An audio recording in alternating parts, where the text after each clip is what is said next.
repossession coordinator, so I had to follow the cars through. So it's kind of fun seeing it the other angle.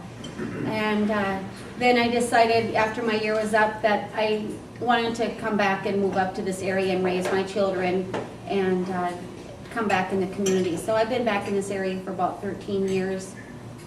And I worked at a dealership in Virginia, and my boys started getting to the age where they were in football and basketball, and in Tower we have no lights, so all our games are at 3:30 in the afternoon. So I decided to get my realtor's license, go into real estate, so I had more flexible schedule with my children, and then I could go to attend all their games and all their activities and such. So that's, now I am a realtor.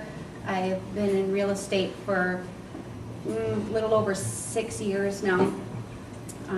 Since I've been back, I've jumped right back into being in the community.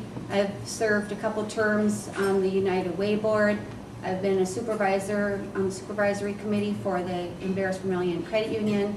I'm on the board of directors for the National Historical Society. I am on the board of directors for the Tower Sedan Athletic Association. I have served on the board with the Rotary Club. I am involved in the Seroptimus Club, which is the largest women's organization in the world. It serves all the women and girls in over 129 countries. I am now the governor-elect over the North Central region, which covers Minnesota, North Dakota, South Dakota, Iowa, and Nebraska. I am working on that project. Up and going back into this area. I saw a need. My grandma lives in Tower, and she would get in the car and drive to Meadowlands. They'd get a group and go to Toivola, and I'm like, why are you going to Toivola Meadowlands all the time? And they're like, well, because there's nothing for the seniors to do here. And so I started looking around, and you know, there wasn't anything for them to do. So I started 6 years ago. Every month there's a bingo for the seniors that I put on, and it's for range wide. We get over 100 and some seniors coming from all over the Iron Range that come up. And then also once a month I put on live music and food. And we have the Barge Brothers come up. We have different groups coming up every month, and we have a couple hundred people coming from all over the area for that each month, which is really a good time. If anyone of you haven't been up there, you should stop by sometime. If I see a need in the community, I'm not one to sit back and go, you know, someone should do that. I am the one who will say, all right, let's get this done, and let's fix the problem.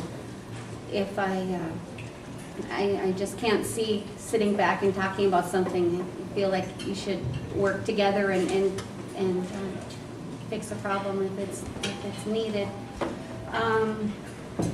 I have there's a Lake Vermilion Harbor Festival. Someone said, you know, there's no, you know, other than the Blueberry Festival, you know, up in the Tower, you know, up in that area.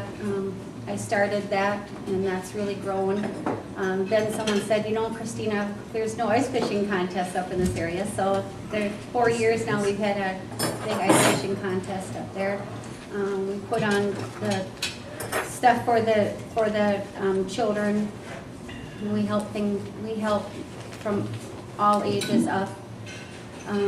You're right, Mike. It is very. It is. Yeah, you have lots of things to say, and you get kind of nervous up here. I don't know why. As far as running for county commissioner, I agree we need to keep the lines of communications open. There's a lot of issues that are coming up. There is from what I understand, there's not enough money. They're looking at doing cuts. They're looking at you know, some projects aren't going to be able to be funded where some are.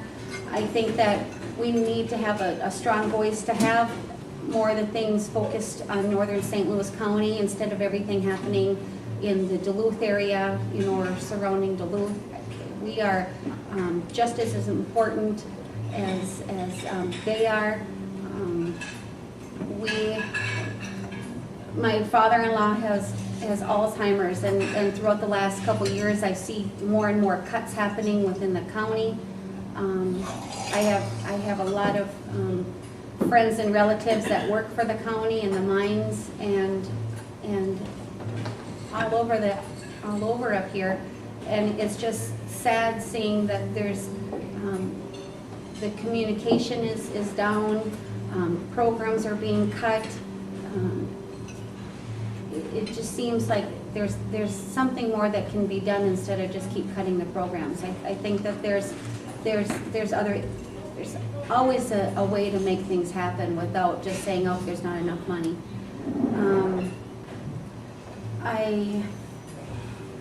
My husband hauls pulpwood. He's one of the big trucks that you see driving to the mills and such. I understand what it's like to struggle. I have 4 children. 2 of my children are in college. They're first and second year of college. I have 2 smaller children, one going into 1st grade, one going in 3rd grade. So once they graduated, we just started right back at the beginning of the circle again. I felt like I never left. So, as far as hardworking and trying to survive, I know firsthand what it's like to have to,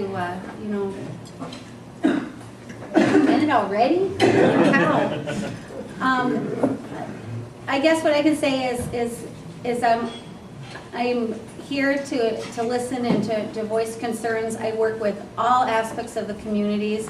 I work with everybody, and I'm always available. You can call me anytime. I'm always up. And I'll be there for you. Great, thanks, Christina. Okay, what we'd like to do now is get questions from you for either all 3 candidates or for one particular one. It's up to you. And we'd like to kind of limit the answers to a minute. Yes or no? If we can do it. She says there's a switch right here. Does that work? No? Yeah. Here we go. It does, okay. To restate Barb's question, she asked if all of us would take and give our opinion on the Vermilion State Park, right? And to that, I have been on the record and continue to be on the record saying that the park has benefits, but at the same time, I am of the belief that the park there is not enough money to build the park that Governor Palante has envisioned. And I'll use the best example of that is that a sewer system at the park, and I'll use a good example. The park is built. The topography of the park is much the same as it is up at Cabotogama. And Cabotogama, in order to take and sewer the south side of Cabotogama, the engineer's estimate is over $23 million in order to do that. To do the type of work that needs to be done in order to build just a sewer system and on that park to serve what the park is envisioned at 300,000 visitors a year was the initial comments by Commissioner Holstein. 300,000 visitors requires a relatively, and most of them summer visitors, requires an extensive sewer system. All of that said, just using that one example of probably in the neighborhood of over $20 million in just that, the state doesn't have it. They had $18 million in order to purchase the park. And the question was of me, I guess, of all of us, is where are we where are we individually on the park? Individual on the park, the purchase has been made. Now I would like to see the state to step up, whether they use their 3/8 of 1% money, whether they use their LCMR money, but to be able to take those dollars and then take and build this park as envisioned. If it's built as envisioned, I think that it will be a great boon to the area. And so, in other words, water's over the bridge it's bought.